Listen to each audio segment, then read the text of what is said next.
as I was talking about scouting, he does see it is going to be a 1-gate expand, and right now, look at that, Puckles is doing the right thing. He knows he is going for expansion. I have two choices. I'm behind in macro.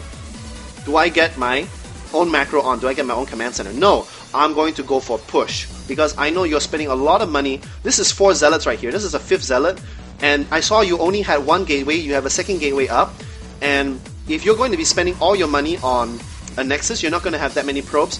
I have a very, very, very small window to push. So I'm going to build a lot of barracks and push and end the game.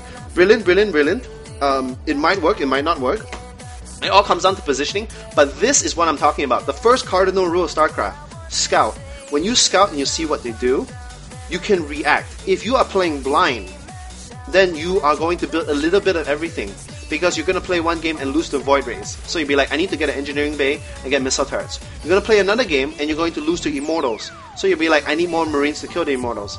Then you're going to play another game and then you're going to lose to Dark Templar. And then you're like, oh, I need to get a Raven really fast. Then you're going to play the 4th game and then you're going to be like, I need to get missile turrets, Ravens, and Marines.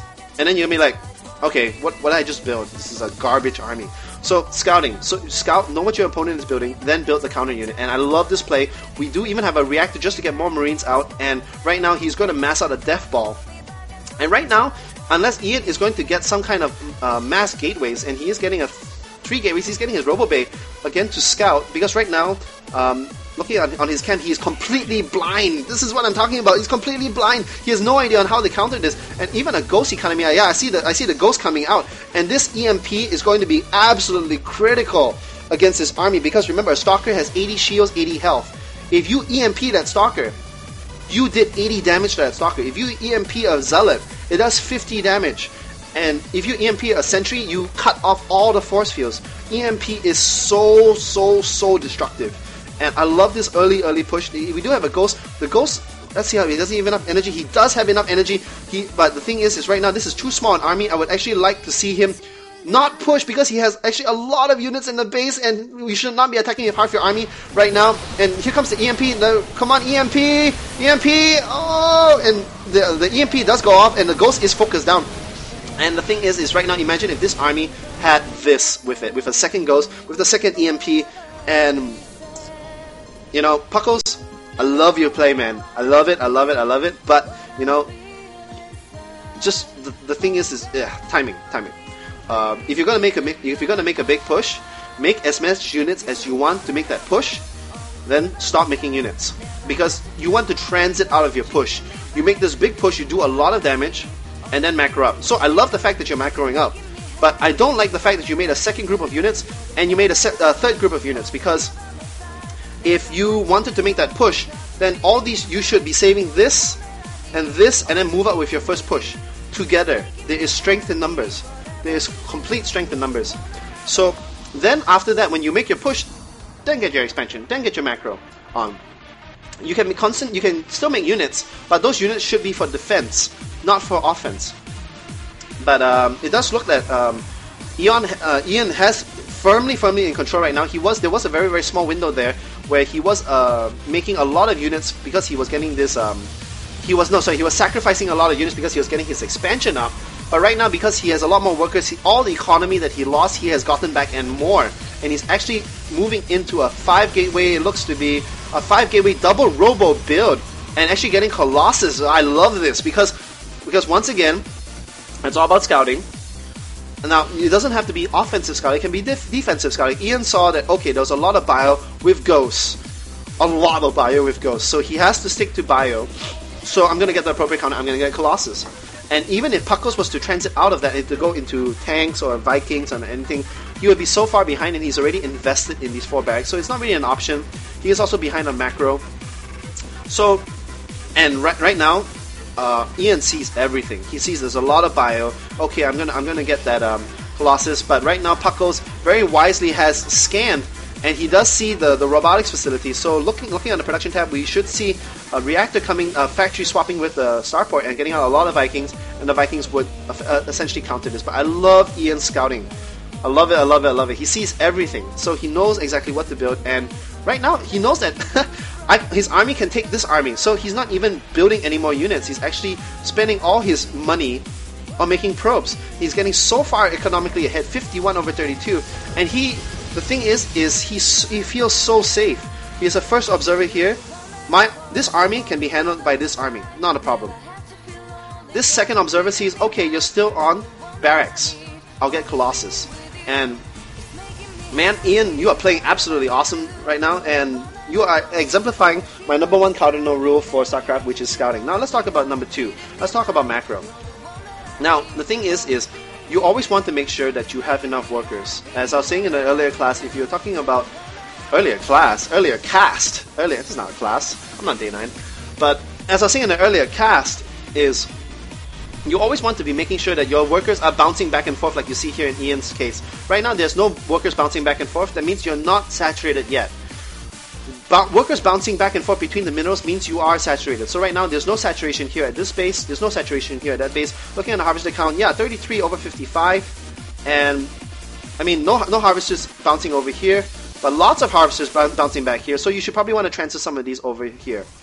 But I'm going to give the very nice concave. We do have sentries here for force field. A third Colossus coming out, and this is going to deal very, very nicely with this army composition. There are three ghosts. I like the ghosts, but right now the lack of Vikings. Oh, there we go. We like to see these Vikings once again moving out. Puckles, are you tuning into this cast?